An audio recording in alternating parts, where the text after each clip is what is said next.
Cuando llegué a mi casa de playa ese viernes por la tarde, Paola ya estaba en la terraza dando órdenes a 3 trabajadores como si fuera la dueña. No me saludó. Ni siquiera giró la cabeza cuando el auto se detuvo frente a la entrada. Solo levantó la mano señalando hacia la cocina y gritó algo sobre azulejos que debían llegar antes del lunes. Sentí un escalofrío recorrer mi espalda que no tenía nada que ver con la brisa del mar. Bajé del auto despacio, observando. La puerta principal estaba abierta de par en par. Había bolsas de cemento apiladas junto a mis macetas de geranios, esas que planté hace 5 años con mis propias manos. El sonido de un taladro perforaba el aire desde algún lugar dentro de la casa. Mi casa. La casa que compré después de 40 años trabajando dobles turnos como enfermera en el Hospital General, la casa que pagué con mi sudor después de que mi esposo muriera y me dejara solo deudas y promesas rotas. Paola finalmente me vio. Sonrió. Esa sonrisa que siempre me ponía nerviosa, demasiado amplia, demasiado perfecta. Olga, qué bueno que llegaste, dijo, como si me estuviera haciendo un favor al reconocer mi presencia en mi propia propiedad. Matías está adentro supervisando lo de la cocina. Ya verás, va a quedar hermosa. No respondí. Caminé hacia la entrada sintiendo como mis piernas de 71 años protestaban con cada paso. Había manejado 4 horas desde la ciudad específicamente para descansar, para escuchar las olas, para estar sola con mis pensamientos y mis recuerdos. Había soñado con esta semana durante meses, planeado cada detalle. Las caminatas matutinas por la playa, los libros que leería en la hamaca, el silencio que tanto necesitaba después de un año agotador. Lo que encontré adentro me quitó el aliento. La cocina ya no existía. O más bien, existía a medias. Los gabinetes que instalé hace 3 años habían sido arrancados de las paredes. El piso de cerámica que elegí con tanto cuidado estaba cubierto de polvo y escombros. Las paredes mostraban agujeros enormes donde alguna vez colgaron los cuadros que pinté en mis clases de arte los jueves por la tarde. El refrigerador estaba en medio de la sala, desconectado, con la puerta entreabierta. El olor a humedad y cemento fresco me golpeó como una bofetada. ¿Qué es esto? Mi voz salió más tranquila de lo que esperaba. Casi un susurro. Matías apareció desde el pasillo. Mi hijo. 45 años y todavía con esa expresión de niño que espera que mamá resuelva todo. Excepto que ahora había algo diferente en sus ojos. Algo duro. Mamá, es una sorpresa. Bueno, era una sorpresa. Se limpió las manos en los pantalones, dejando marcas de polvo gris. Estamos remodelando. Paola y yo decidimos que es momento de actualizar todo. Esta cocina era demasiado antigua. Decidieron. Repetí. La palabra se quedó flotando en el aire entre nosotros. Sí. Y no solo la cocina. Caminó hacia las escaleras y yo lo seguí, sintiendo como mi corazón comenzaba a latir más rápido. Subimos. Cada escalón me pesaba más que el anterior.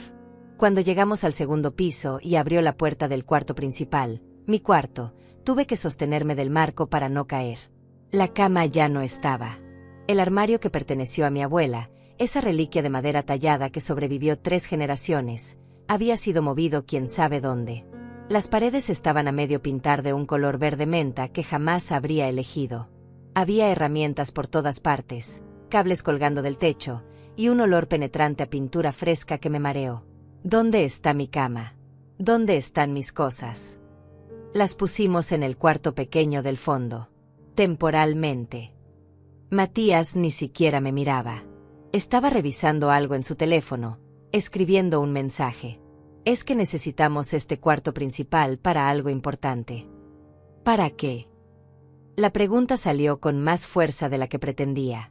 Fue entonces cuando lo dijo. Cuando pronunció las palabras que cambiarían todo. Paola y yo vamos a mudarnos aquí.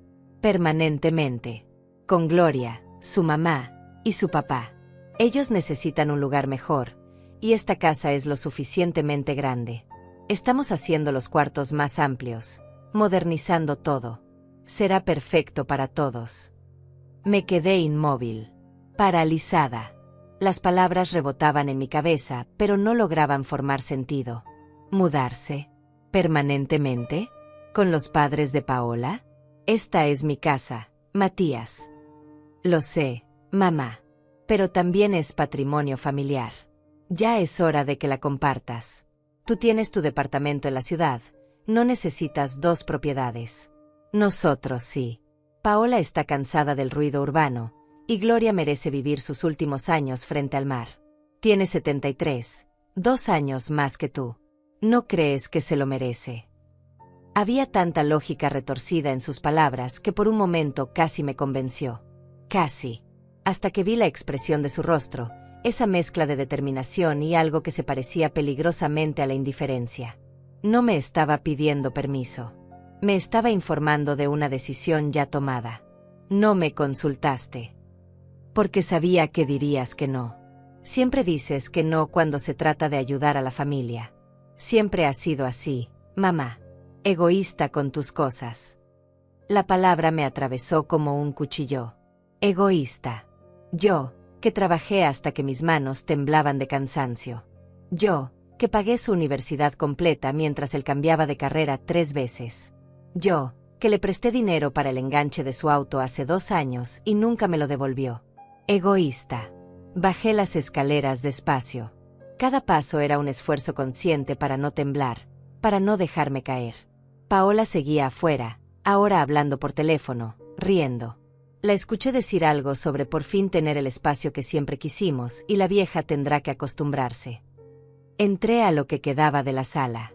Me senté en el único sillón que no habían movido, ese sillón verde oliva donde mi esposo solía dormirse los domingos por la tarde viendo fútbol. Cerré los ojos. Respiré. 1, 2, 3 veces. Profundo. Cuando los abrí, mi mirada cayó sobre mi bolso.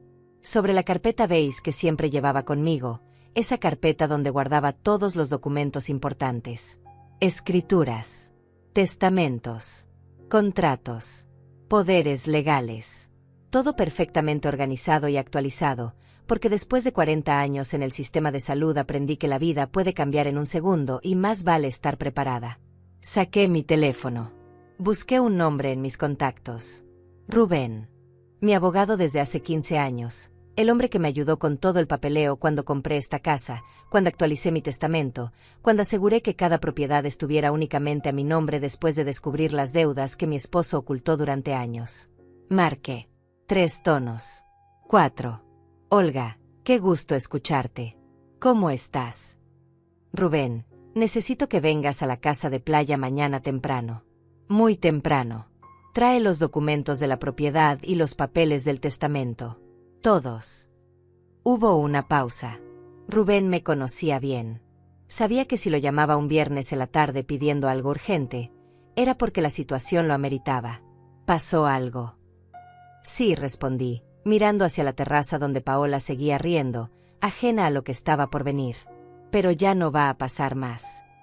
Colgué. Guardé el teléfono. Me quedé sentada ahí, en mi sillón, rodeada del desastre que habían hecho de mi refugio, de mi santuario, del lugar que construí con décadas de esfuerzo. No lloré. No grité. No confronté a nadie esa noche. Solo esperé. Porque había aprendido algo en 71 años de vida. La venganza servida en caliente quema a quien la sirve, pero la venganza servida con frialdad absoluta, con precisión quirúrgica, esa destruye sin dejar rastro de quien la ejecutó. Matías bajó 1 hora después. Me dijo que me había preparado el cuarto pequeño, que mi ropa estaba en cajas porque necesitaban el closet principal para las cosas de Paola y Gloria. Me entregó una llave nueva. Es del cuarto del fondo, mamá. Le pusimos cerradura para que tengas privacidad. Tomé la llave sin decir nada. Subí. El cuarto del fondo medía apenas 3 metros por 3. Una cama individual pegada a la pared. Mis cosas en cajas de cartón. Una ventana pequeña que daba al estacionamiento, no al mar. Me acosté vestida sobre la cama. Miré el techo. Escuché las olas a lo lejos, ese sonido que siempre me calmaba pero que esa noche solo me recordaba todo lo que estaban tratando de quitarme. Cerré los ojos y pensé en mañana. En Rubén llegando a las 6 de la mañana. En los documentos que firmaría. En las llamadas que haría. Por primera vez en horas, sentí algo parecido a la paz. Esto apenas comenzaba. Desperté a las 5 de la mañana. No porque quisiera, sino porque mi cuerpo llevaba décadas acostumbrado a los turnos del hospital. Afuera todavía estaba oscuro. Podía escuchar el mar, ese murmullo constante que antes me tranquilizaba y que ahora sonaba como un testigo silencioso de todo lo que había perdido en menos de 24 horas. Me levanté despacio. Mis rodillas protestaron, como siempre. 71 años no perdonan, no importa cuánto yoga hagas o cuántas vitaminas tomes. Abrí una de las cajas de cartón donde habían tirado mi ropa. Encontré unos pantalones grises y una blusa blanca. Me vestí en silencio, escuchando. La casa estaba en completo silencio. Matías y Paola dormían en el cuarto de huéspedes del primer piso, ese que siempre reservaba para visitas importantes. Ahora ellos lo habían tomado como si fuera suyo. Bajé las escaleras evitando el tercer escalón, ese que siempre crujía. Un hábito de mis años de enfermera nocturna, cuando aprendí a moverme sin hacer ruido para no despertar a los pacientes. Llegué a la sala. El desastre seguía ahí, por supuesto. Los escombros, el polvo, el refrigerador todavía en medio de todo. Pero había algo diferente. Sobre la mesa del comedor, esa mesa de madera que compré en un mercado de antigüedades hace 10 años, había papeles. Muchos papeles. Me acerqué. Eran cotizaciones. Presupuestos de constructores, diseñadores de interiores, tiendas de muebles. Revisé los números y sentí que el aire abandonaba mis pulmones. $120,000. Ese era el costo total de la remodelación que habían planeado. $120,000 que pensaban gastar en mi casa sin preguntarme, sin mi autorización, sin mi firma. Había algo más. Una carpeta roja debajo de las cotizaciones. La abrí. Dentro encontré un documento legal a medio llenar. Un poder notarial. Mi nombre estaba escrito en la parte superior como otorgante y el nombre de Matías como apoderado. Las secciones describían permisos para vender, remodelar, hipotecar y administrar propiedades. La fecha estaba en blanco. La firma también. Me quedé mirando ese papel durante largos minutos. Entonces entendí el plan completo. No solo querían mudarse a mi casa. Querían que yo firmara un documento que les daría control total sobre todas mis propiedades. Y probablemente esperaban que lo hiciera sin leer, confiando ciegamente en mi hijo, como siempre había hecho. Saqué mi teléfono y tomé fotografías. De los presupuestos. Del poder notarial. De cada página. Después volví a colocar todo exactamente como lo había encontrado. A las 5:40 llegó Rubén. Escuché su camioneta estacionarse afuera. Salí antes de que tocara la puerta. El cielo comenzaba a aclararse con tonos naranjas y rosados. Hacía frío. Me envolví en el suéter que había llevado. Buenos días, Olga. Rubén tenía 60 años, cabello gris perfectamente peinado y esa expresión seria de quien ha visto demasiados casos de familias destruyéndose por dinero. Llevaba un maletín de cuero café. ¿Qué pasó? Le conté todo. Cada detalle. Mientras hablaba, él abría el maletín y sacaba documentos. Los mismos documentos que yo había firmado años atrás, cuando decidí que nunca más nadie controlaría mi vida ni mi patrimonio. Déjame ver si entendí bien, dijo Rubén cuando terminé de hablar. Tu hijo y su esposa comenzaron obras de remodelación en tu propiedad sin tu consentimiento escrito, están planeando mudarse permanentemente sin tu autorización, y encontraste un poder notarial que esperan que firmes. Así es. ¿Sabes lo que esto significa legalmente? Dímelo tú. Significa que han cometido invasión de propiedad privada, daños materiales sin autorización del propietario, y posiblemente intento de fraude si planeaban hacerte firmar ese poder bajo engaño. Sacó más papeles de su maletín. Tengo aquí las escrituras. Todo está únicamente a tu nombre. Ni Matías ni nadie más tiene derecho legal sobre esta casa. Puedo redactar una orden de desalojo inmediata. En 48 horas tienen que estar fuera. Hazlo. Olga, piénsalo bien. Es tu hijo. Ya lo pensé. Durante toda la noche. Durante cada minuto que pasé encerrada en ese cuarto diminuto mientras ellos planeaban robarme lo que me costó 40 años construir. Mi voz no tembló. Hazlo, Rubén. Ahora. Él asintió. Sacó su laptop del maletín. Durante la siguiente hora, mientras el sol terminaba de salir y la casa seguía en silencio, Rubén redactó los documentos. Orden de desalojo. Denuncia por daños a propiedad privada. Solicitud de medida cautelar para detener las obras. Todo con el sello oficial, con las leyes citadas, con los plazos establecidos. Necesito que un oficial de justicia entregue esto personalmente, le dije. Hoy. Esta mañana. Puedo hacer las llamadas. Tengo contactos en el juzgado. Si les explico que es urgente, pueden venir antes del mediodía. No. Quiero que sea a las 6 de la mañana. Mañana sábado. Rubén me miró con esa expresión que reservaba para sus clientes más determinados. ¿Quieres que los despierten con la noticia? Exactamente como ellos arruinaron mis vacaciones llegando sin avisar y destruyendo mi casa. Quiero que sientan esa misma invasión, esa misma falta de control. Se puede hacer. Pero Olga, cuando esto suceda, ya no habrá vuelta atrás. Las relaciones familiares. Ya no hay relación familiar que salvar, lo interrumpí. Eso terminó cuando mi hijo me llamó egoísta por no querer regalar lo que me costó toda una vida conseguir. Cuando su esposa habló de mí como si fuera un estorbo. Cuando planearon hacerme firmar documentos para quitarme el control de mis propiedades. Rubén guardó silencio por un momento. Después cerró su laptop. Está bien. Haré las llamadas. Los oficiales estarán aquí mañana a las 6 en punto. También voy a notificar a la constructora que detenga las obras inmediatamente o enfrentarán cargos legales. Y voy a solicitar una inspección de los daños para calcular la compensación que Matías tendrá que pagarte. Compensación. Por los daños materiales. Los gabinetes destruidos, el piso dañado, las paredes.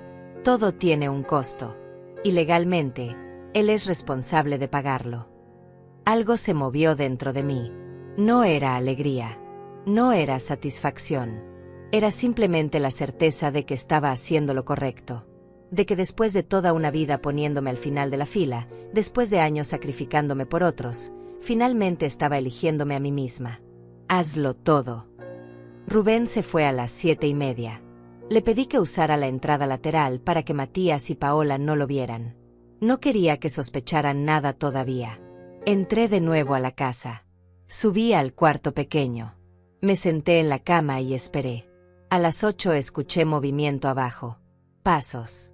Voces. Matías hablando por teléfono con alguien, probablemente los trabajadores, dándoles instrucciones para el día. Paola riéndose de algo. El sonido de la cafetera. Bajé a las 8:30. Cuando entré a la cocina improvisada que habían montado en un rincón de la sala, Paola estaba sirviéndose café en una de mis tazas favoritas, esa de cerámica blanca con flores amarillas que compré en mi último viaje a Oaxaca. Buenos días, Olga. ¿Dormiste bien? Preguntó sin mirarme realmente, concentrada en su teléfono. Perfectamente, mentí. Matías entró. Tenía puesta una camisa arrugada y esa expresión de quien dormía profundamente hasta hace 5 minutos. Mamá, necesito hablar contigo sobre algo importante. Dime. Necesitamos que firmes unos papeles. Son para agilizar las obras, para que los constructores puedan hacer cambios sin tener que consultarte cada detalle. Es pura formalidad, pero legalmente necesitan tu autorización como propietaria. Ahí estaba. El momento que había anticipado. Me acerqué a la mesa donde seguían los papeles de anoche. Tomé la carpeta roja. La abrí. Saqué el poder notarial sin llenar. ¿Te refieres a esto? La expresión de Matías cambió. Solo por un segundo, pero lo vi. Sorpresa. Incomodidad. Después intentó sonreír. Sí, exactamente. Es solo para facilitar todo. Nada de qué preocuparse. Nada de qué preocuparse. Sostuve el papel frente a él. Esto no es una autorización para obras, Matías. Esto es un poder notarial completo que te daría control sobre todas mis propiedades. Para vender, hipotecar, administrar. Todo. Mamá, no es así. El abogado dijo que era necesario para... ¿Qué abogado? Silencio. Paola dejó de mirar su teléfono. Matías se quedó inmóvil. No hay ningún abogado, ¿verdad? Mi voz seguía calmada. Peligrosamente calmada. Esto lo redactaron ustedes. Descargaron un formato de internet y pensaron que yo firmaría sin leer porque confío en ti. No es así. No voy a firmar nada. Y quiero que las obras se detengan hoy mismo. Mamá, ya invertimos dinero en esto. Ya pagamos anticipos. ¿Con qué dinero, Matías? Dime, ¿con qué dinero pagaron $120,000 en remodelaciones? Su rostro se puso pálido. ¿Cómo sabes esa cantidad? Porque a diferencia de ti, yo sí leo los papeles que hay en mi propia casa. Paola intervino entonces. Su voz había perdido toda dulzura. Olga, no seas dramática. Solo queremos mejorar la casa. Hacerla más moderna, más habitable. Cuando Gloria y mi papá se muden, van a necesitar comodidades. Nadie se va a mudar aquí. Eso no te toca decidirlo solo a ti. Sí me toca. Es mi casa. Paola dejó la taza sobre la mesa con un golpe seco. Eres increíblemente egoísta. Tienes 2 propiedades y te niegas a compartir una. Gloria es mayor que tú, tiene problemas de salud y merece vivir en un lugar digno. Entonces compren ustedes una casa para Gloria. No podemos pagar una casa frente al mar. No todos tuvimos tu suerte de conseguir propiedades cuando estaban baratas. No fue suerte. Fue trabajo. 40 años de trabajo. Me di la vuelta y subí las escaleras. Podía escucharlos hablando abajo, sus voces subiendo de volumen, discutiendo sobre qué hacer ahora, sobre cómo convencerme. No me importó. Entré al cuarto pequeño. Cerré la puerta con seguro. Me senté en la cama y miré el techo. Mañana a las 6 de la mañana, todo cambiaría. Y por primera vez en mucho tiempo, iba a ser yo quien controlara ese cambio. El resto del viernes pasó en una tensión que podía cortarse con un cuchillo. Matías y Paola hablaban en voz baja cada vez que yo aparecía. Los trabajadores llegaron a las 10 de la mañana y Paola tuvo que decirles que esperaran, que había un pequeño problema con los permisos. Los hombres se quedaron afuera, fumando, mirando sus teléfonos, cobrando por horas sin hacer nada. Yo me quedé en mi cuarto casi todo el día. Leía, o al menos intentaba leer. Las palabras se mezclaban en la página. Mi mente estaba en otro lugar, repasando cada detalle de lo que vendría. Rubén me había enviado un mensaje confirmando todo. Los oficiales de justicia llegarían exactamente a las 6 de la mañana del sábado. Traerían la orden de desalojo, la orden de cese de obras y los documentos de la denuncia. Todo legal, todo irreversible. A las 3 de la tarde escuché que tocaban la puerta de mi cuarto. Era Matías. Mamá, ¿podemos hablar? No era una pregunta. Abrí la puerta. Él entró y se sentó en la única silla que había, una silla de madera vieja que antes estaba en el garaje. Se veía cansado. Tenía ojeras. Sé que estás molesta, comenzó. Y lo entiendo. Debimos consultarte antes de empezar las obras. Fue un error. Me quedé de pie, recargada contra la pared, esperando. Pero tienes que entender nuestra situación. Paola y yo llevamos años viviendo en ese departamento pequeño. No podemos tener hijos ahí, no hay espacio. Y Gloria realmente está mal de salud. Los médicos dicen que el aire del mar le ayudaría con sus problemas respiratorios. Pensamos que sería perfecto, que todos ganaríamos. ¿Todos ganan cuando a mí me encierran en un cuarto de 3 metros? Pregunté. No sería para siempre. Solo hasta que te acostumbres. Después podríamos hacer un horario, turnarnos. Tú vienes algunos meses, nosotros otros meses. Es mi casa, Matías. No tiene que haber turnos. Pero algún día será mía, ¿no? Cuando tú ya no estés, esta casa va a ser mi herencia. ¿Por qué no empezar a disfrutarla ahora? Esas palabras se quedaron flotando en el aire. Cuando yo ya no esté. Como si estuviera esperando que me muriera para poder tomar lo que era mío. Como si mi vida fuera solo un obstáculo entre él y sus planes. Sal de mi cuarto, dije con voz baja. Mamá, solo sé razonable. Sal. Ahora. Él se levantó. Había algo en sus ojos, algo entre la frustración y el desprecio. Salió sin cerrar la puerta. Yo la cerré detrás de él y puse el seguro otra vez. Esa noche casi no cené. Bajé a las 8, preparé un té y subí de nuevo. Desde mi ventana podía ver la camioneta de Matías estacionada. Las luces de la casa seguían encendidas. Escuchaba sus voces, apagadas, constantes. Planeando. Siempre planeando. Me acosté temprano, pero no pude dormir. Cada hora miraba el reloj. 11 de la noche. 12. 1 de la mañana. 2. A las 3 finalmente caí en un sueño intranquilo lleno de imágenes confusas. Mi esposo.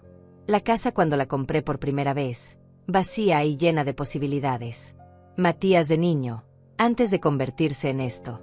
Desperté a las 5:30. Media hora antes de que llegaran los oficiales. Me vestí con cuidado. Pantalones negros, blusa gris, el suéter que mi hermana me regaló hace 2 navidades. Me cepillé el cabello. Me miré al espejo. La mujer que me devolvía la mirada tenía 71 años, arrugas alrededor de los ojos, manchas de la edad en las manos.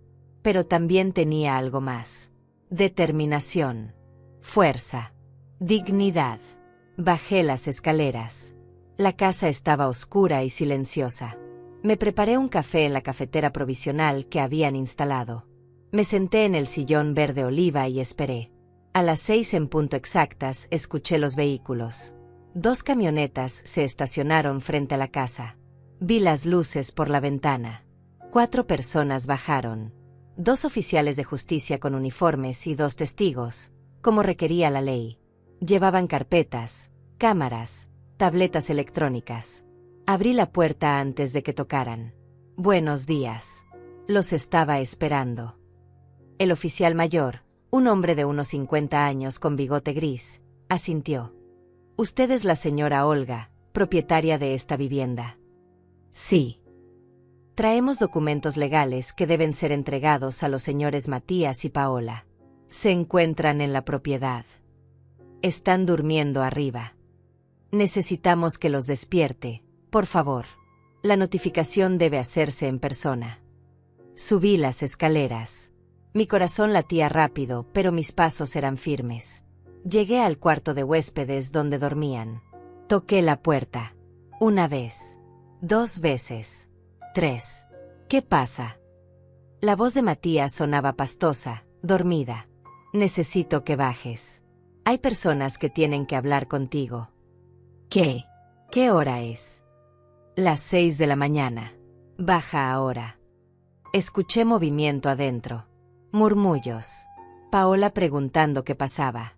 Esperé arriba hasta que salieron, ambos en pijama, con el cabello revuelto, con expresiones de confusión y molestia. Bajamos juntos. Cuando Matías vio a los oficiales en la sala, se detuvo en seco. ¿Qué es esto? El oficial se acercó. «Usted es Matías, hijo de la señora Olga». «Sí, pero...». «Tengo una orden de desalojo emitida por el juzgado civil. Usted y cualquier persona bajo su responsabilidad tienen 48 horas para desalojar esta propiedad. Aquí está la documentación oficial». Le extendió un sobre grueso. Matías lo tomó con manos temblorosas. Lo abrió. Comenzó a leer. Su rostro pasó de la confusión a la incredulidad, y finalmente a la rabia. «Esto es una locura. Mamá, ¿qué hiciste?» «Proteger lo que es mío. Soy tu hijo. Y esta es mi casa. Una casa que tú decidiste destruir sin mi permiso». Paola había comenzado a llorar. No lágrimas silenciosas, sino sollozos dramáticos, exagerados. «No puedo creer esto. ¿Cómo puedes hacernos esto? Íbamos a traer a Gloria. Le prometimos una vida mejor». «Eso no es mi problema», dije, y las palabras salieron más frías de lo que esperaba. El oficial continuó. «También traigo una orden de cese de obras.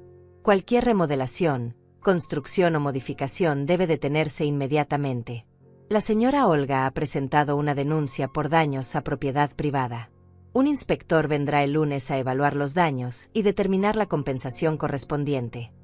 «¿Compensación?». Matías me miraba como si no me conociera. «¿Vas a demandarnos? A tu propia familia». «Ya no hay familia», respondí. Eso quedó claro cuando encontré el poder notarial que planeaban hacerme firmar. Cuando me llamaste egoísta por no querer regalar lo que me costó 40 años conseguir. Esto es un error. Podemos arreglarlo. Podemos hablar. Ya no hay nada de qué hablar. Tienen hasta el lunes a las 6 de la mañana para estar fuera. Los oficiales terminaron de entregar todos los documentos. Tomaron fotografías de la casa, de los daños, de las obras incompletas. Hicieron que Matías y Paola firmaran los acuses de recibo. Todo quedó documentado, legal, irreversible. Cuando se fueron, Matías se quedó parado en medio de la sala, sosteniendo los papeles, mirándome con una expresión que nunca había visto antes. Odio. Odio puro. Vas a arrepentirte de esto, dijo con voz baja y tensa. No lo creo. Todos van a saber qué clase de madre eres. Qué clase de persona desalmada echa a su propio hijo a la calle. Tú no estás en la calle. Tienes tu departamento. Tienes tu vida. Lo único que no tienes es mi casa. Paola seguía llorando, ahora sentada en el suelo, abrazada a sus rodillas. Le prometimos a Gloria. ¿Qué le vamos a decir? Ya vendimos algunos de nuestros muebles para pagar los anticipos de las obras. Algo en esa frase me llamó la atención. Vendieron sus muebles para pagar las obras. Matías no respondió. Desvió la mirada. ¿Con qué dinero pensaban terminar la remodelación? Los presupuestos suman $120,000. Silencio. Entonces entendí. Nunca tuvieron el dinero. Habían planeado empezar las obras y después convencerme de pagar, o de firmar ese poder notarial para que ellos pudieran hipotecar mi casa y obtener el dinero. Todo había sido una trampa desde el principio. Salgan de mi vista, dije finalmente. Empaquen sus cosas y váyanse hoy mismo. No quiero verlos aquí ni un minuto más. Tenemos 48 horas, escupió Matías. Legalmente, sí, pero moralmente, ya no son bienvenidos aquí. Subí a mi cuarto y cerré la puerta. Me senté en la cama y finalmente, después de 2 días de contenerme, dejé que las lágrimas salieran. No lloraba por ellos. Lloraba por la familia que pensé que tenía y que nunca existió realmente. No salí de mi cuarto en todo el día. Escuchaba el ir y venir de Matías y Paola, sus pasos pesados subiendo y bajando las escaleras, el sonido de cajas siendo arrastradas, puertas cerrándose con fuerza. A veces escuchaba a Paola hablando por teléfono, su voz aguda atravesando las paredes. Palabras como cruel, injusta, anciana malagradecida llegaban hasta mí en fragmentos. No me importó. Había cruzado una línea y no había vuelta atrás. Por primera vez en mi vida, había elegido mi paz sobre la aprobación de otros. Y aunque dolía, aunque sentía ese vacío en el pecho que viene con las despedidas definitivas, también sentía algo más. Algo ligero. Libertad. A las 5 de la tarde tocaron a mi puerta. Era Matías otra vez. Mamá, necesito hablar contigo. Por favor. Su voz sonaba diferente. Más suave. Casi suplicante. No respondí. Escuché cómo esperaba unos segundos y después se alejaba. Sus pasos se perdieron escaleras abajo. Cuando oscureció, finalmente bajé. La casa estaba extrañamente silenciosa. Fui a la cocina improvisada, preparé un té y me senté en mi sillón. Desde ahí podía ver la camioneta de Matías cargada con maletas y cajas. Paola estaba sentada en el asiento del pasajero, mirando su teléfono, iluminada por la luz de la pantalla. Matías salió de la casa con otra caja. Me vio en el sillón. Se detuvo. Ya casi terminamos. Nos vamos esta noche. Asentí sin decir nada. Paola está destrozada. Sus papás también. Tuvimos que decirle a Gloria que la casa no estaba disponible después de todo. Lloró durante 1 hora. Nunca estuvo disponible, Matías, porque nunca fue suya para empezar. ¿Sabes qué es lo peor de todo esto? Se acercó un paso. Que pensé que eras diferente. Pensé que a pesar de todo, mi madre era buena persona. Pero resulta que solo te importas tú misma. Yo solo me importo a mí misma. Dejé la taza de té sobre la mesa. Trabajé dobles turnos durante años para pagar tu universidad. Te presté $30,000 para tu auto que nunca me devolviste. Pagué tu boda cuando dijiste que no tenía suficiente. Y ahora, Porque no te dejo robar mi casa, soy egoísta. No estábamos robando nada. Solo queríamos compartir. Compartir es cuando pides permiso. Lo que ustedes hicieron fue invadir. Como quieras llamarlo. Levantó la caja de nuevo. Pero no creas que esto termina aquí. Todos van a saber lo que hiciste. Tus amigas, los vecinos, la familia. Van a saber qué clase de persona eres. Diles lo que quieras, Matías. La verdad siempre sale a la luz. Se fue sin decir más. 10 minutos después escuché el motor de la camioneta. Vi las luces alejarse por el camino. Y entonces, por primera vez en 2 días, la casa quedó en completo silencio. Mi casa. Mi espacio. Mía de nuevo. Me quedé despierta hasta tarde, caminando por las habitaciones. El cuarto principal destrozado, con las paredes a medio pintar y agujeros en el yeso. La cocina sin gabinetes, con los cables colgando y el piso levantado. Calculé mentalmente los daños. No solo el costo de reparar, sino el tiempo, el esfuerzo de encontrar a los trabajadores correctos, de supervisar cada detalle. Pero valía la pena. Todo valía la pena si significaba recuperar mi paz. El domingo desperté con el sonido de las olas. Abrí todas las ventanas, dejé que entrara el aire fresco del mar. Llamé a Rubén. ¿Cómo estás?, preguntó. Mejor. Ya se fueron. Matías y Paola. Anoche. No esperaron las 48 horas. Bien. El inspector va mañana lunes a las 9. Documentará todo. Después podemos proceder con la demanda por daños. ¿Cuánto crees que sea? Difícil decirlo sin ver la evaluación, pero basándome en lo que me contaste, entre 15 y 20 mil dólares fácilmente. Los gabinetes personalizados que tenías eran caros, el piso de cerámica también. Sin mencionar el daño estructural a las paredes. 20 mil dólares. Una cantidad que Matías no tenía. Una deuda que lo perseguiría durante años. Parte de mí sintió culpa por un segundo. Pero entonces recordé el poder notarial, los planes de hipotecar mi casa sin mi conocimiento, la forma en que hablaron de mí como si fuera un estorbo. La culpa desapareció. Procede con todo, Rubén. Quiero que paguen hasta el último centavo. Lo haré. También quiero recomendarte algo. Actualiza tu testamento. Ahora. Deja todo muy claro y específico. Ya está todo a nombre de la Fundación de Enfermeras Retiradas. Lo sé, pero agreguemos cláusulas más fuertes. Que especifiquen que ningún familiar puede impugnar el testamento. Que cualquier intento de hacerlo resulte en descalificación automática.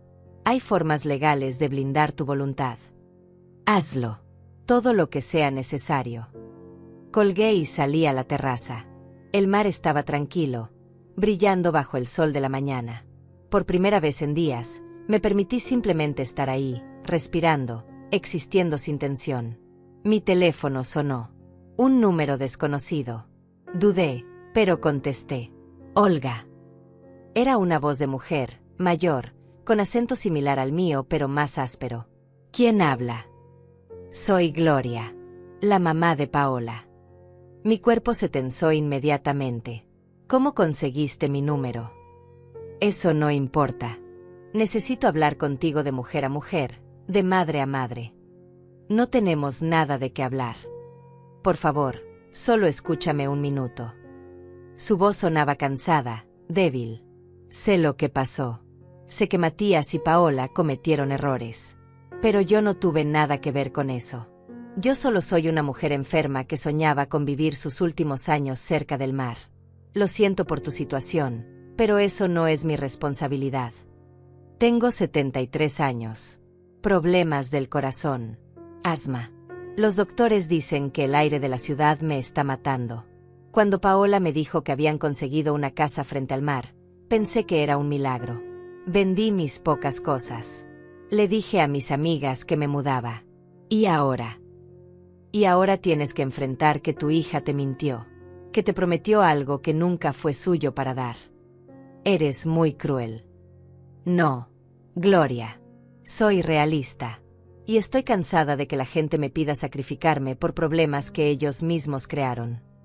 Algún día vas a estar sola, enferma, necesitada. Y entonces vas a entender. Ya estoy sola, Gloria. Ya estoy en la edad donde las enfermedades llegan sin avisar. Pero la diferencia es que yo trabajé toda mi vida para poder cuidarme sola. Para no tener que depender de nadie ni pedirle a nadie que me regale lo que no es suyo. Colgué antes de que pudiera responder. Me temblaban las manos. No de miedo, sino de rabia. ¿Cómo se atrevía Gloria a llamarme, a intentar hacerme sentir culpable por no regalar mi patrimonio? El teléfono sonó de nuevo. El mismo número. No contesté. Sonó 5 veces más durante la siguiente hora. Después pararon las llamadas, pero empezaron los mensajes. Gloria, Paola, incluso números que no conocía. Todos con el mismo tono. Acusaciones de crueldad, de frialdad, de egoísmo. Mensajes largos llenos de drama sobre familias destruidas, sueños rotos, ancianas enfermas sin hogar. Bloqueé todos los números. Cada uno. Sin leer los mensajes completos. Sin responder. Esa noche, mientras cenaba sola en la terraza viendo el atardecer, mi teléfono vibró con una notificación. Facebook. Tenía una etiqueta en una publicación. Era de Paola. La abrí. Era una foto de Gloria, sentada en lo que parecía ser un hospital, con una máscara de oxígeno. El texto decía: mi madre está hospitalizada por una crisis de asma. Todo por el estrés de perder la casa que le prometimos. Gracias a la crueldad de ciertas personas que solo piensan en sí mismas. El dinero y las propiedades no te acompañarán cuando estés sola. Ya tenía 50 comentarios. La mayoría de personas que no conocía, amigos de Paola, expresando indignación, ofreciendo apoyo, maldiciendo a esa mujer sin corazón. Miré la publicación durante largos minutos. Parte de mí quería responder, defender mi versión, explicar todo. Pero entonces recordé algo que una vez me dijo una colega del hospital: la gente que necesita crear drama público es porque no tiene argumentos privados válidos. Cerré la aplicación sin comentar nada. Sin dar like, sin compartir, sin responder. Silencio absoluto. Porque sabía algo que Paola aún no entendía. La verdad no necesita gritos para imponerse. Solo necesita tiempo y paciencia. Y yo tenía ambas cosas. El lunes a las 9 en punto llegó el inspector. Era un hombre de unos 40 años, delgado, con lentes gruesos y una tablet en la mano. Se presentó como Adrián, ingeniero civil certificado por el Estado. Traía una cámara profesional colgando del cuello y una cinta métrica en el cinturón. Buenos días, señora Olga. Vengo por la evaluación de daños. Lo dejé entrar.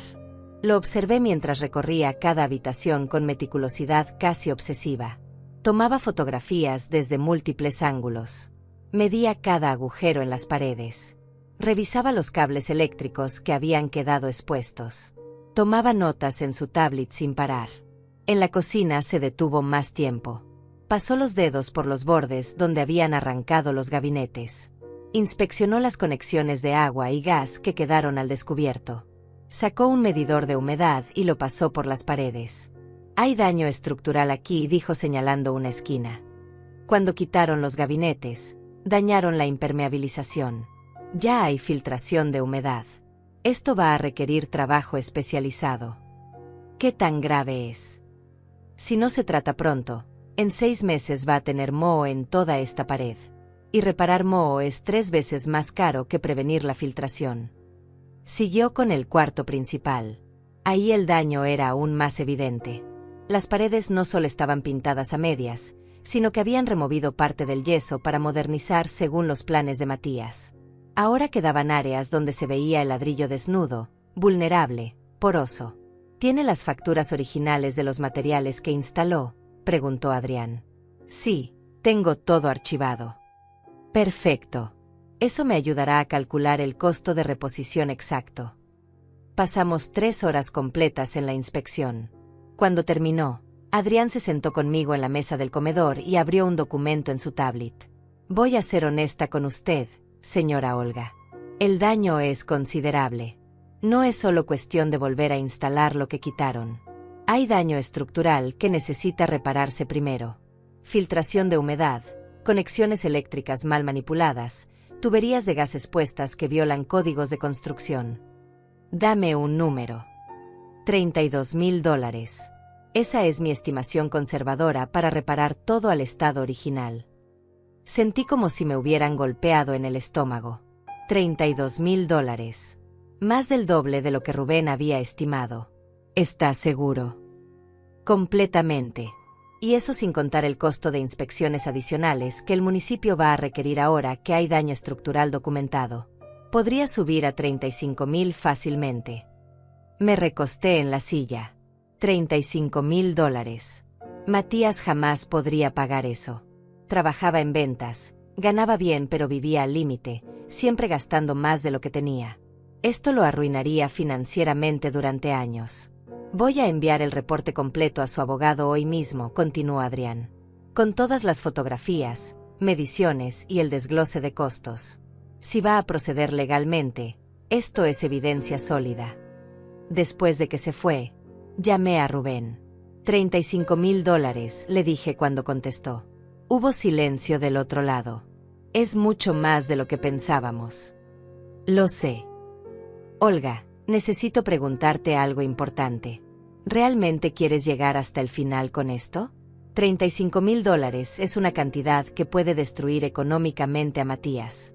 Estamos hablando de embargos, de afectar su historial crediticio durante años. Me estás pidiendo que lo perdone. Te estoy preguntando si estás preparada para las consecuencias. No solo para él, sino para ti. Esto va a volverse público. Va a haber juicio. Va a salir en registros públicos. La gente va a opinar. ¿Qué opinen? Está bien. Entonces procederemos. Voy a presentar la demanda esta semana. Matías va a recibir la notificación en unos 10 días. Colgué y salí a caminar por la playa. El sol estaba alto, quemando. Caminé durante 1 hora, dejando que el agua me mojara los pies, sintiendo la arena caliente bajo mis plantas. Intentaba ordenar mis pensamientos, mis emociones. Pero todo era un torbellino. ¿Era cruel? Probablemente. ¿Era justo? Absolutamente. Cuando regresé a la casa, había un auto estacionado afuera. Un sedán café que reconocí inmediatamente. Era de Lidia, mi mejor amiga desde hace 30 años, es compañera del hospital. Estaba sentada en la terraza, esperando. Tenía 72 años, cabello completamente blanco cortado en un estilo moderno, y esa expresión de preocupación que conocía tan bien. Lidia, ¿qué haces aquí? Me enteré de lo que pasó. Bueno, de parte de la historia al menos. Paola ha estado publicando en redes sociales, y tú sabes cómo es esto. Todo el mundo está hablando. Me senté a su lado. ¿Qué está diciendo? ¿Que echaste a tu hijo a la calle? Que tu nuera política tiene a su madre hospitalizada por el estrés. Que preferiste tu casa vacía que tener a tu familia cerca. Hizo una pausa. Pero yo te conozco. Y sé que si llegaste a esto, es porque tuviste razones. Le conté todo. Cada detalle. Las obras sin permiso, el poder notarial, los planes de hipotecar mi casa, la forma en que me hablaron. Todo. Lidia escuchó sin interrumpir, asintiendo de vez en cuando. Cuando terminé, suspiró profundamente. Hiciste lo correcto. ¿Tú crees? Olga, llevo 30 años viéndote sacrificarte por ese muchacho. Pagaste su educación, sus deudas, su boda. Y ahora querían tu casa. ¿Dónde termina? ¿Cuándo es suficiente? Pero es mi hijo. Y tú eres su madre, no su banco personal. No su propiedad. Tienes derecho a tener límites. La gente me odia en redes sociales. La gente en redes sociales odia todo. Mañana van a estar indignados por otra cosa. Pero tú tienes que vivir con tus decisiones, no ellos. Lidia se quedó toda la tarde. Preparamos café, comimos galletas que había traído, hablamos de todo y nada. De sus nietos, de mis planes para arreglar la casa, de la nueva serie que estábamos viendo. Cuando se fue al anochecer, me abrazó fuerte. No estás sola en esto. Recuérdalo.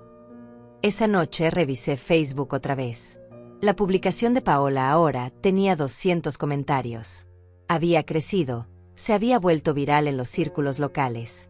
Gente compartiendo historias de familias destruidas por la avaricia, comparando mi caso con otros, opinando sin conocer los hechos. Había incluso capturas de pantalla circulando. Alguien había encontrado mi perfil y compartido mi foto, mi nombre completo. Los comentarios en esas publicaciones eran peores. Vieja amargada, ojalá se muera sola, esa cara de maldad. Por primera vez sentí miedo real. No de Matías o Paola, sino de esta masa anónima de personas que me odiaban sin conocerme, que habían decidido que yo era el monstruo de esta historia basándose únicamente en la versión manipulada de Paola. Pensé en responder, en publicar mi propia versión, en mostrar las fotografías de los daños, en explicar el poder notarial, en defender mi nombre. Pero entonces recordé algo más que Lidia me dijo una vez: nunca te rebajes a pelear con gente que compró entradas para ver tu caída. Cerré la aplicación. Desactivé mi cuenta de Facebook completamente. Si la gente quería creer mentiras, ese era su problema. Yo sabía la verdad. Y las personas que realmente importaban también la sabían. El martes Rubén me envió un mensaje. Demanda presentada. Matías será notificado el jueves. 2 días. En 2 días mi hijo recibiría documentos legales demandándolo por $35,000. En 2 días esto dejaría de ser drama familiar para convertirse en asunto legal oficial, con expedientes y fechas de audiencia y consecuencias reales. Me preparé un té de manzanilla y salí a la terraza. Las estrellas estaban increíblemente brillantes esa noche. La luna llena se reflejaba en el agua, creando un camino de luz plateada. Pensé en mi esposo, muerto hace 15 años. Pensé en todo lo que habíamos planeado para nuestra vejez, planes que se evaporaron cuando las deudas ocultas salieron a la luz después de su funeral. Pensé en cómo tuve que reconstruir mi vida desde cero a los 56 años, trabajando turnos extras, ahorrando cada centavo, comprando finalmente esta casa con mi propio esfuerzo. Nadie me regaló nada. Nadie me facilitó el camino. Y ahora que finalmente tenía algo mío, algo que gané con mi sudor, se suponía que debía entregarlo sin pelear. No, nunca más. El jueves en la tarde Matías me llamó. No contesté. Llamó 4 veces más. Después llegaron los mensajes. Recibí la demanda. No puedo creer que llegaras tan lejos. $35,000. Mamá, ¿sabes lo que eso significa? Voy a perder todo. Todavía hay tiempo de arreglarlo. Retira la demanda y hablamos. No respondí ninguno. Bloqueé su número también. Esa noche dormí profundamente por primera vez en semanas. Sin pesadillas, sin despertarme cada hora, sin esa opresión en el pecho. Porque finalmente había entendido algo fundamental. Elegirme a mí misma no me convertía en mala persona. Me convertía en libre. La semana siguiente fue extrañamente tranquila. Sin llamadas, sin mensajes, sin drama. Era como si después de la demanda todos hubieran entendido que ya no había vuelta atrás. O tal vez solo estaban reagrupándose, planeando el siguiente movimiento. Contraté a una empresa de construcción para comenzar las reparaciones. El capataz, un hombre llamado Valentín de unos 60 años con manos enormes y voz rasposa, inspeccionó los daños y silbó por lo bajo. Quien hizo esto no tenía idea de lo que hacía. Mire aquí, cortaron un cable de carga sin desconectar el breaker primero. Pudieron haber causado un incendio. ¿Cuánto tiempo va a tomar arreglarlo todo? 6 semanas mínimo. Tal vez 8. Tenemos que esperar a que el municipio apruebe los permisos de reparación estructural antes de empezar con lo cosmético. Adelante. Haz lo que tengas que hacer. Los trabajadores llegaron el lunes siguiente. El sonido de taladros y martillos llenó la casa de nuevo, pero esta vez era diferente. Esta vez yo estaba en control. Esta vez cada decisión pasaba por mí. Valentín me consultaba todo. El color de la pintura, el estilo de los gabinetes, el tipo de cerámica para el piso. Le mostré fotografías de cómo era todo antes y él prometió dejarlo mejor que el original. Va a quedar hermosa, señora Olga. Ya verá. 2 semanas después de presentar la demanda, Rubén me llamó. Matías quiere negociar. ¿Negociar qué? Está ofreciendo pagar $10,000 si retiras la demanda. Dice que es todo lo que puede conseguir. La deuda es de 35.000. Lo sé, pero él argumenta que no tiene más. Que tuvo que pedir prestado a un banco para juntar esos 10.000. Que si insistes en la cantidad completa, va a tener que declararse en bancarrota. Eso no es mi problema. Legalmente, no. Pero Olga, necesito que entiendas algo. Si va a bancarrota, no vas a ver un centavo. En cambio, si aceptas los 10.000 ahora, al menos recuperas algo. No se trata del dinero, Rubén. Nunca se trató del dinero. Lo sé, pero tenía que presentarte la oferta. Es mi obligación como tu abogado. Dile que no. Que o paga los 35.000 o nos vemos en corte. Hubo una pausa larga. Está bien. Voy a comunicarle tu decisión. Después de colgar me quedé pensando. $10.000. Era más de lo que esperaba que Matías pudiera reunir honestamente. Probablemente había pedido prestado a todos sus conocidos, había empeñado cosas, había hecho malabares financieros desesperados. Pero aceptar esa cantidad sería como decir que estaba bien lo que hizo. Que con un poco de dinero podía comprar el perdón, podía borrar la invasión, la falta de respeto, los planes de robarme el control de mi vida. No. Esto iba más allá del dinero. Era sobre dignidad.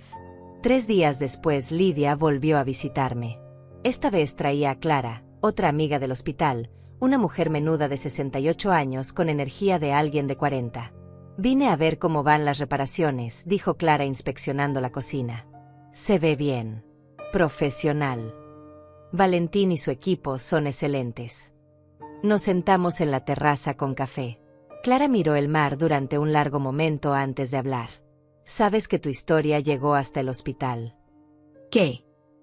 Las enfermeras jóvenes están hablando de ti. Al principio muchas creían la versión de las redes sociales, pero después algunas de las que trabajaron contigo empezaron a contar cómo eras realmente. Tu ética de trabajo, tu dedicación, los años que sacrificaste. ¿Y qué dicen ahora? Que hiciste lo correcto. Que ojalá ellas tuvieran tu valentía para poner límites con sus propias familias. Clara tomó un sorbo de café. Una de ellas, Maribel, ¿la recuerdas? Dijo que su hijo le quitó todos sus ahorros para un negocio que nunca funcionó. Ahora ella tiene que trabajar turnos extras a los 70 años porque no puede jubilarse. No sabía eso. Nadie lo sabe. Porque ella tiene vergüenza.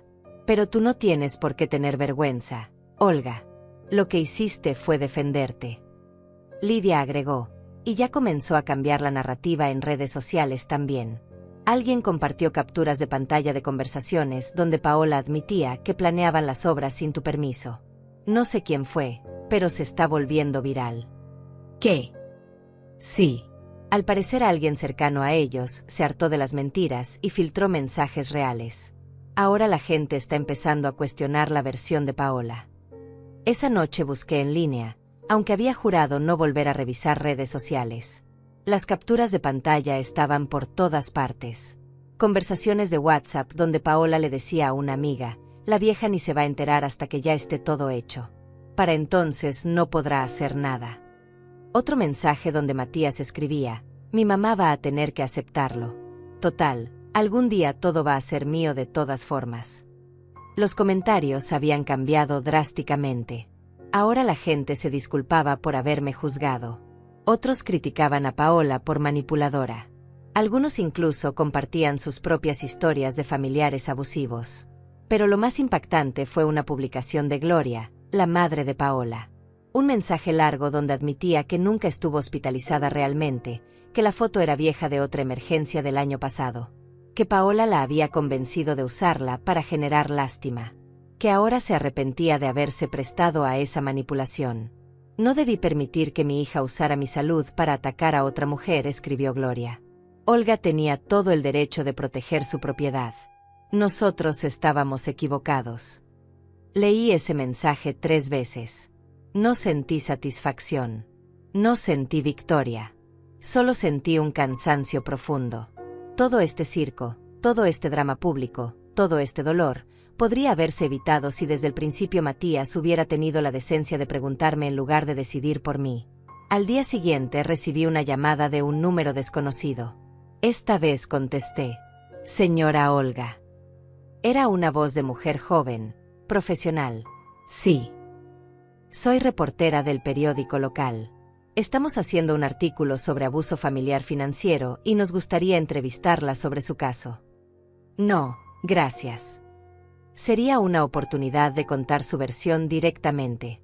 Muchas personas mayores están pasando por situaciones similares y su historia podría ayudarlas. Mi historia no es para consumo público, y las personas que necesitaban conocer mi versión ya la conocen. ¿Está segura? El artículo se va a publicar de todas formas. Sería mejor si... Colgué. No necesitaba validación pública. No necesitaba ser tendencia o ejemplo o inspiración. Solo necesitaba mi paz. Esa noche Rubén me llamó de nuevo. Matías subió su oferta a 15,000. Dice que es lo máximo que puede conseguir sin arruinarse completamente. ¿Qué recomiendas tú, como abogado? Como abogado, te digo que aceptar garantiza que recibas algo. Ir a juicio es un proceso largo, caro, y no hay garantía de que puedas cobrar la sentencia completa incluso si ganas. Y como amigo. Rubén suspiró. Como amigo te digo que este muchacho necesita aprender que las acciones tienen consecuencias. Que no puede destruir la propiedad de alguien, ni siquiera de su madre, y salirse con la suya pagando una fracción del daño. Entonces vamos a juicio. Está bien. La fecha está programada para dentro de 5 semanas. Te voy a necesitar ahí, testificando. Va a ser difícil. Lo sé. Pero ya crucé el punto de no retorno. Ya no hay camino fácil de regreso. Nunca lo hubo, Olga. Desde el momento en que decidiste defenderte, solo había un camino, hacia adelante. Colgué y miré por la ventana. Las obras de reparación avanzaban bien. La cocina comenzaba a tomar forma de nuevo. El cuarto principal tenía las paredes lisas y listas para pintar. Pronto la casa estaría completa otra vez. Mejor que antes, de hecho. Y yo también estaría completa. Diferente, cicatrizada, pero completa. Porque había aprendido algo fundamental en estos meses. A veces amar significa soltar. Y a veces protegerte significa estar dispuesta a que te llamen cruel. El precio de la dignidad siempre ha sido alto. Pero el costo de perderla es infinitamente mayor.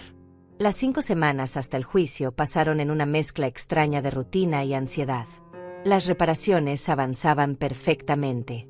Valentín y su equipo trabajaban con precisión meticulosa. La cocina quedó incluso mejor que antes, con gabinetes de madera sólida en tono miel y encimeras de granito color crema. El cuarto principal recuperó su esencia, con paredes pintadas en un tono suave color durazno que atrapaba la luz del amanecer. Pero mientras la casa sanaba, yo me preparaba para la batalla final. Rubén venía cada semana a repasar mi testimonio. Me hacía las preguntas que el abogado de Matías probablemente haría. Las difíciles, las personales, las diseñadas para hacerme ver como la villana. ¿Es cierto que su hijo la visitaba regularmente antes de esto? Sí. ¿Y que usted prometió que la casa sería su herencia algún día? Dije que eventualmente todo sería suyo, cuando yo muriera. No que podía tomarlo mientras yo viviera. Pero él es su único hijo. ¿No le parece cruel demandarlo por mejorar una propiedad que de todas formas será suya? No estaba mejorando. Estaba destruyendo. Y lo hacía sin permiso, planeando quitarme el control de mis propios bienes. Rubén asentía después de cada respuesta. Bien. Mantén ese tono. Calmada pero firme. No dejes que te provoquen emocionalmente. La noche antes del juicio no pude dormir. Me quedé en la terraza hasta las 3 de la mañana, escuchando las olas, viendo las estrellas, pensando en todo lo que había llevado a este momento. Los años de sacrificio, las promesas rotas, la invasión final que rompió cualquier ilusión de familia funcional. A las 6 de la mañana me levanté y me vestí con cuidado. Pantalones negros, blusa color marfil, un saco gris que me hacía ver profesional y seria. Me recogí el cabello en un moño bajo. Nada de joyas excepto mi anillo de bodas, ese que nunca me había quitado a pesar de todo. Rubén pasó por mí a las 8.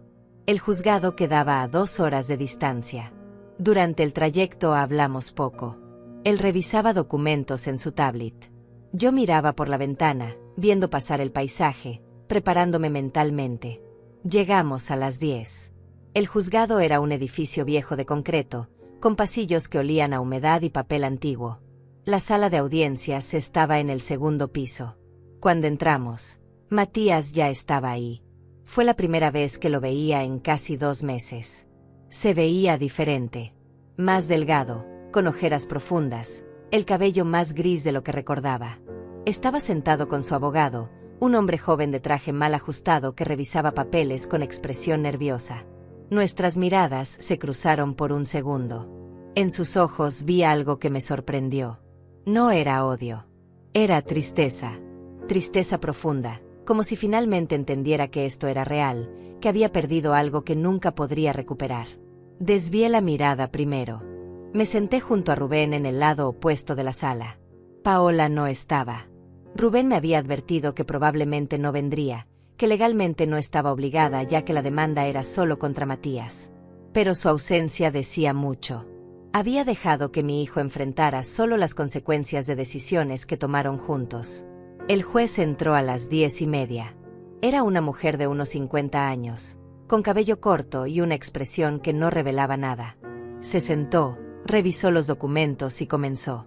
Estamos aquí por el caso de Olga contra Matías. Demanda por daños a propiedad privada. Señor Rubén, puede comenzar. Rubén presentó el caso con precisión quirúrgica. Las fotografías de los daños proyectadas en una pantalla grande. El reporte del inspector. Las cotizaciones originales que probaban que Matías había planeado obras por $120,000 sin autorización. El poder notarial que encontré, como evidencia de intento de fraude. Cada palabra, cada documento, cada fotografía construía un caso irrefutable. Vi cómo la expresión del juez cambiaba sutilmente. Un ceño ligeramente fruncido cuando vio las paredes destruidas. Un movimiento casi imperceptible de cabeza cuando Rubén mostró el poder notarial sin llenar. Después fue el turno del abogado de Matías.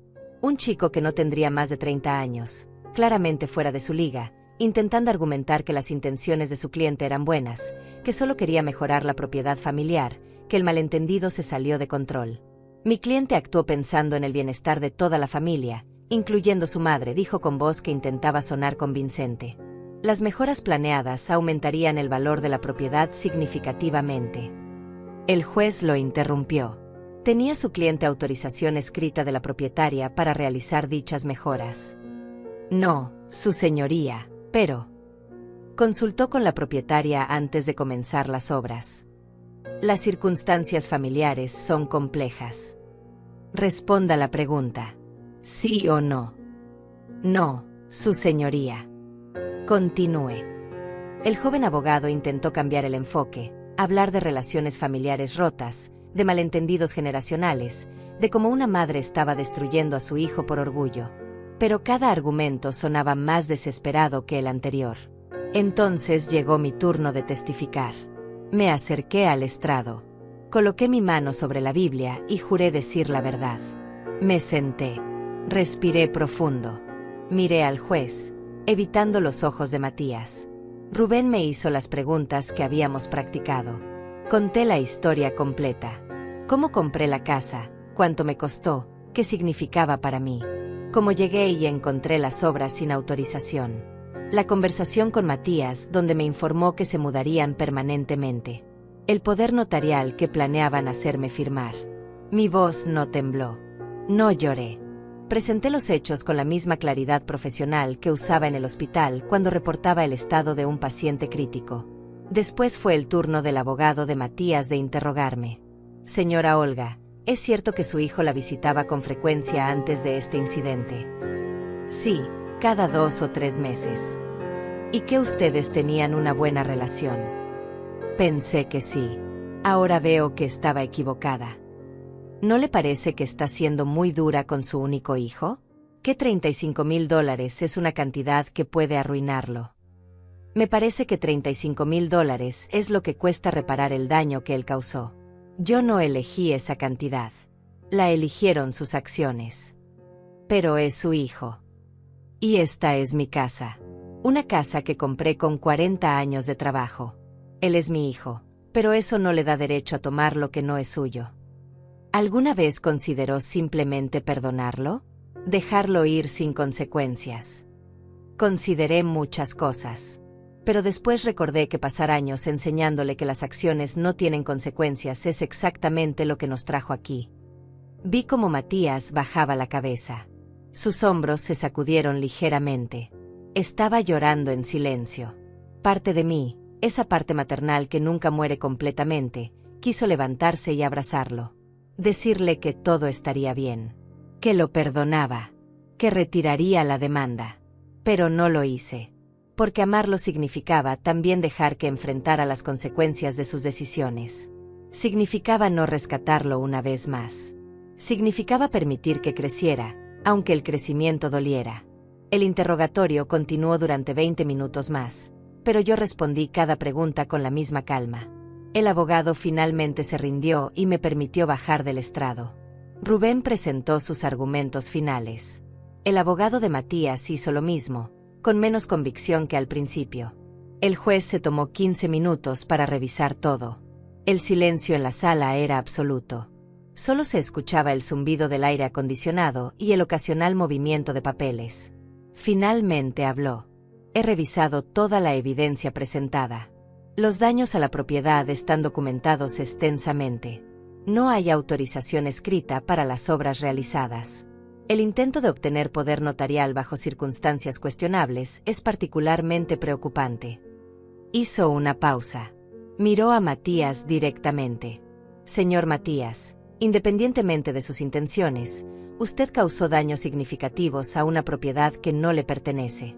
El hecho de que sea la propiedad de su madre no lo exime de responsabilidad legal. Otra pausa. Fallo a favor de la demandante. El demandado deberá pagar la cantidad de $35,000 en compensación por daños. Tiene 6 meses para realizar el pago completo o se procederá con embargo de bienes. El martillo golpeó la mesa. El sonido resonó en la sala como un trueno. Había ganado. Pero mirando a mi hijo, con la cabeza entre las manos, llorando en silencio mientras su abogado le hablaba en voz baja, no sentí nada parecido a la victoria. Solo sentí el peso de una relación que había muerto ese día en esa sala fría de juzgado. Y la certeza de que no había vuelta atrás. Salí del juzgado en silencio. Rubén caminaba a mi lado, satisfecho con el resultado, hablando sobre los siguientes pasos legales para asegurar el cobro de la sentencia. Yo apenas escuchaba. Mis ojos seguían viendo la imagen de Matías con la cabeza entre las manos, destruido. «Olga, ¿estás bien?», preguntó Rubén cuando llegamos al estacionamiento. «Sí, solo cansada». «Ganaste. Esto es lo que queríamos». «Lo sé». Pero no se sentía como ganar. Se sentía como cerrar un libro que nunca quise terminar. El viaje de regreso fue silencioso. Rubén intentó conversar un par de veces, pero eventualmente entendió que necesitaba estar sola con mis pensamientos. Llegamos a la casa a las 4 de la tarde. Las obras estaban completamente terminadas. Valentín y su equipo habían dejado todo impecable antes de irse. Entré despacio. La cocina brillaba con sus gabinetes nuevos y el piso reluciente. El cuarto principal estaba perfecto, con las paredes suaves color durazno y el armario de mi abuela restaurado en su lugar. Todo estaba mejor que antes. Perfecto. Vacío. Me senté en el sillón verde oliva y por primera vez en meses dejé que las lágrimas salieran libremente. Lloré por la familia que perdí. Por el hijo que pensé que tenía y que resultó ser un extraño. Por los años desperdiciados creyendo que el sacrificio generaba gratitud. El teléfono sonó. Era Lidia. ¿Cómo fue? Gané. $35,000. 6 meses para pagar. Olga, eso es bueno. Es justicia. ¿Por qué no se siente así? Porque eres madre. Y aunque él te haya traicionado, aunque te haya lastimado, sigues amándolo. Eso no desaparece con una sentencia judicial. Debería odiarlo. Pero no lo haces. Y eso te hace humana, no débil. Hablamos durante 1 hora. Lidia me contó historias del hospital, chismes sin importancia, cosas cotidianas que me anclaron de vuelta a la realidad. Cuando colgamos, me sentí un poco mejor. No bien, pero mejor. Esa noche preparé la cena por primera vez en semanas. Pasta con salsa de tomate simple, ensalada, pan tostado. Comí en la terraza viendo el atardecer. El cielo se pintaba de naranjas y rosas mientras el sol se hundía en el horizonte. Durante los siguientes días intenté establecer una nueva rutina. Caminatas matutinas por la playa. Lectura en las tardes. Llamadas con Lidia y Clara. Intentando llenar el vacío con actividades, con movimiento, con cualquier cosa que me distrajera del silencio ensordecedor. 2 semanas después del juicio, recibí un sobre por correo certificado. Lo abrí con manos temblorosas. Era un cheque. $15,000. Y una carta escrita a mano en papel arrugado. Mamá, este es todo el dinero que pude conseguir por ahora. Vendí mi auto, saqué préstamos, pedí ayuda a todos los que pude. Los otros 20,000 voy a pagarlos en mensualidades durante los próximos meses. Sé que no me crees, pero lo voy a cumplir. No porque la ley me obligue, sino porque necesito demostrarte que todavía tengo algo de dignidad. Sé que te lastimé. Sé que traicioné tu confianza. Y sé que probablemente nunca me perdones. Pero necesito que sepas que entendí. Entendí que lo que hicimos estuvo mal. Que fuimos egoístas, manipuladores, crueles. Paola y yo nos divorciamos. Ella nunca aceptó que lo que hicimos era incorrecto. Sigue culpándote a ti de todo. Yo finalmente pude ver la verdad. Trabajé toda mi vida con la expectativa de que tus propiedades algún día serían mías, y eso me hizo sentir que tenía derecho sobre ellas antes de tiempo. Nunca valoré tu esfuerzo porque siempre vi tus logros como mi herencia futura. Tenías razón en todo. Y lamento profundamente haberte hecho pasar por esto. No espero perdón. Solo quería que supieras que estoy pagando, y que finalmente entendí la lección. Tu hijo, Matías. Leí la carta 3 veces. Las palabras se mezclaban con las lágrimas que caían sobre el papel. No era una disculpa completa. No borraba el daño. Pero era algo. Era reconocimiento. Era un inicio. Guardé el cheque.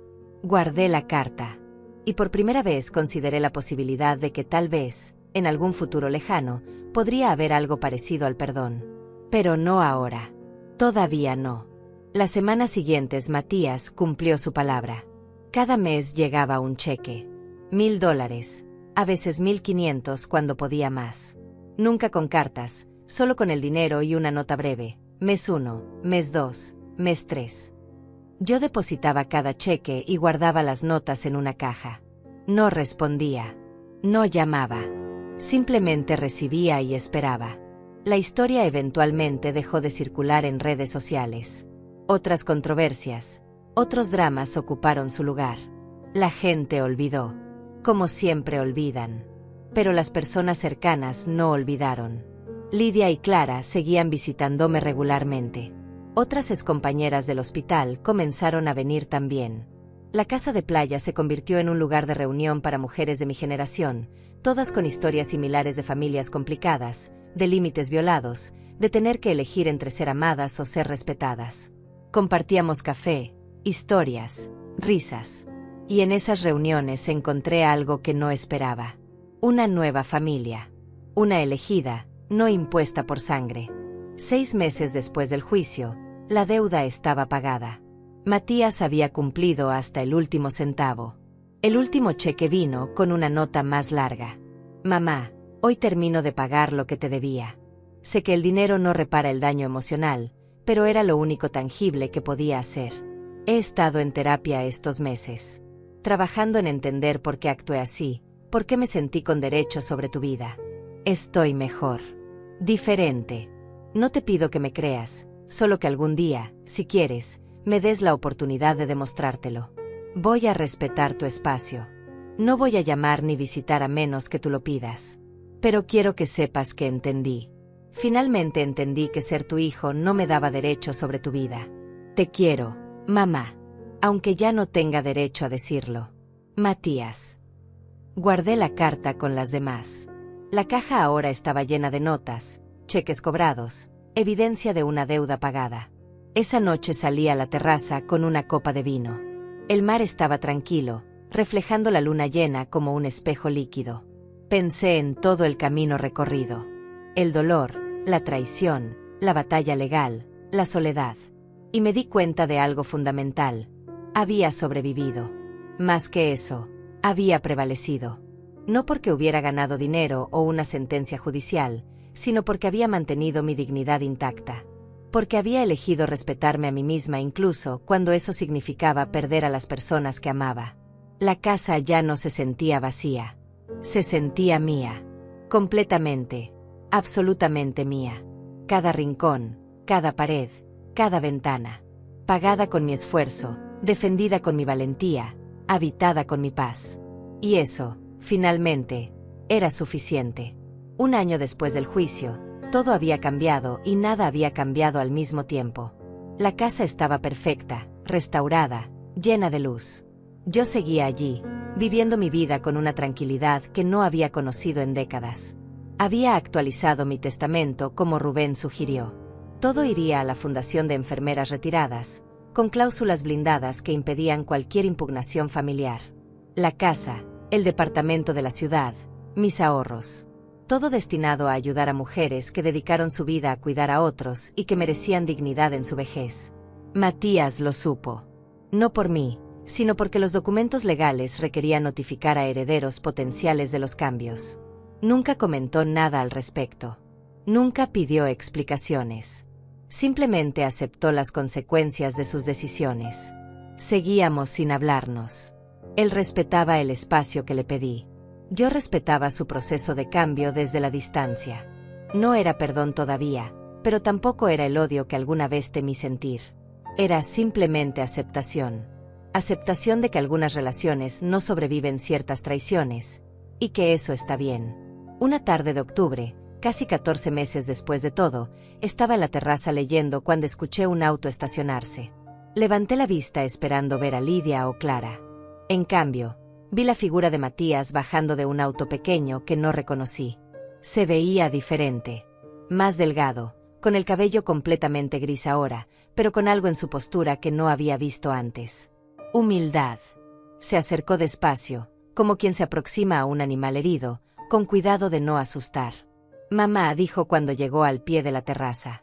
Sé que no tengo derecho a estar aquí. Sé que pediste espacio. Pero necesitaba venir a decirte algo en persona. No respondí. Simplemente lo miré, esperando. Voy a mudarme. Conseguí un trabajo en otra ciudad. Es un comienzo nuevo, una oportunidad de construir algo sin las expectativas del pasado. Quería que lo supieras antes de irme. ¿Cuándo te vas? La próxima semana. Asentí. Espero que te vaya bien. Yo también. Dudó un momento. Y quería darte esto. Sacó un sobre de su chaqueta. No es dinero. Es una carta. Léela cuando quieras, o nunca si prefieres. Pero necesitaba escribirla. Dejó el sobre en la mesa de la terraza y se dio la vuelta para irse. Después se detuvo. Una última cosa. Gracias. ¿Por qué? Por no dejarme salirme con la mía. Por enseñarme la lección más dura pero más necesaria de mi vida. Por amarme lo suficiente como para dejar que enfrentara las consecuencias. Su voz se quebró ligeramente. Fui un hijo terrible. Pero tú nunca dejaste de ser una buena madre. Incluso cuando tuviste que lastimarme para salvarme. Se fue antes de que pudiera responder. Vi su auto alejarse por el camino hasta que desapareció completamente. El sobre quedó sobre la mesa durante 2 días. Cada vez que pasaba junto a él, lo miraba pero no lo abría. Finalmente, una noche después de la cena, lo abrí. La carta tenía 3 páginas escritas a mano. Matías narraba su proceso de terapia, las cosas que había descubierto sobre sí mismo, sobre cómo la expectativa de herencia lo había convertido en alguien que veía a su propia madre como un obstáculo temporal en lugar de una persona. Hablaba de su divorcio con Paola, de cómo ella nunca aceptó responsabilidad y cómo eso finalmente le mostró que había elegido como pareja a alguien que reflejaba sus peores cualidades. Pero la última página fue la que me hizo llorar. Mamá, pasé toda mi vida esperando recibir. Esperando herencias, esperando que me dieras cosas, esperando que resolvieras mis problemas. Nunca me pregunté qué te estaba dando yo a ti. Nunca valoré tu compañía, tu sabiduría, tu amor incondicional. Solo vi lo material. Y cuando finalmente lo perdí todo, cuando me quedé sin el auto, sin el matrimonio, sin las expectativas, encontré algo que nunca había buscado, a mí mismo. Descubrí que puedo construir mi propia vida, que no necesito esperar que alguien muera para empezar a vivir. Y esa lección, aunque dolorosa, fue el regalo más grande que pudiste darme. No sé si algún día podrás perdonarme. No sé si volveremos a tener una relación. Pero necesito que sepas que te respeto más ahora que nunca. Porque tuviste el valor de poner límites cuando yo no tenía el valor de respetar ninguno. Te amo, mamá. Y esta vez lo digo sin esperar nada a cambio. Doblé la carta cuidadosamente y la guardé con las demás en la caja. Salí a la terraza y me quedé mirando el mar durante horas. ¿Perdonaría a Matías algún día? No lo sabía. Tal vez con tiempo. Tal vez nunca completamente. Pero al menos ahora podía pensar en él sin que el pecho se me apretara de rabia. Eso ya era algo. Los meses siguientes continué con mi rutina. Las reuniones con mis amigas se volvieron semanales. La casa se llenó de risas, de historias, de vida. Comencé a dar clases de primeros auxilios a jóvenes del pueblo, transmitiendo décadas de experiencia médica a la nueva generación. Por primera vez en mi vida no estaba definida por mi relación con otros. No era la madre de Matías, ni la esposa de alguien, ni la enfermera del hospital. Era simplemente Olga, una mujer de 72 años que había luchado por su dignidad y ganado. Una tarde, casi 2 años después de todo, recibí un mensaje de texto de un número nuevo. Mamá, soy yo. Sé que pediste espacio y lo he respetado. Solo quería que supieras que estoy bien. Tengo un trabajo estable, un departamento pequeño, una vida sencilla. He estado limpio de deudas por 6 meses. Por primera vez me siento orgulloso de mí mismo. No necesitas responder. Solo quería que lo supieras. Te quiero. Miré el mensaje durante largo rato. Mis dedos se quedaron sobre el teclado, dudando. Finalmente escribí algo breve. Me alegro por ti. Cuídate. No era reconciliación. No era perdón completo. Pero era un puente. Uno pequeño, frágil, pero real. Guardé el teléfono y salí a mi lugar favorito en la terraza. El sol se ponía sobre el océano, pintando el cielo de colores que nunca se repetían exactamente igual. Cada atardecer era único, irrepetible, hermoso a su manera. Como esta vida que había construido. No era la familia que imaginé de joven. No era el final de cuento de hadas donde todos se perdonan y viven felices. Era algo más real, más complicado, más honesto. Era una vida donde había elegido mi paz sobre la aprobación de otros. Donde había defendido mis límites, aunque eso significara quedarme sola. Donde había aprendido que amar no significa sacrificarse hasta desaparecer. El sonido de las olas llenaba el silencio. Pero ya no era un silencio vacío. Era un silencio lleno de posibilidades, de dignidad recuperada, de lecciones aprendidas. Por primera vez en años, el sonido de las olas no competía con voces que exigían lo que nunca les perteneció. Solo quedaba el mar, la brisa, y yo. Finalmente libre. Finalmente en paz. Finalmente en casa.